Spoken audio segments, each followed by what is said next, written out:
Hai konco-konco, nami kula Juliana Rafida, absen 3 kelas 96. Temane gara-gara corona. Nggih pun dideleng mawon videone.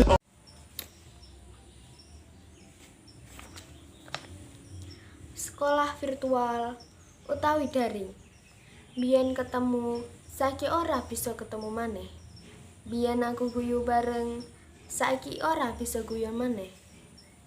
Corona teko nganti nggawa lara, ngrusak kabeh impen-impen. Corona duwe buntut dawa, gawe kabeh pangarep-arep. Siswa lan siswi uga ora awal pambiji, pungkasan tahun isih ditindakake kanthi metode virtual meet. Para guru nyiapake sing dibutuhake kanggo pandidikan sing nyenengake. Para siswa uga seneng nampi kabeh pelajaran kanggo nggayuh impen-impen. Matur sembah nuwun. Wassalamualaikum warahmatullahi wabarakatuh.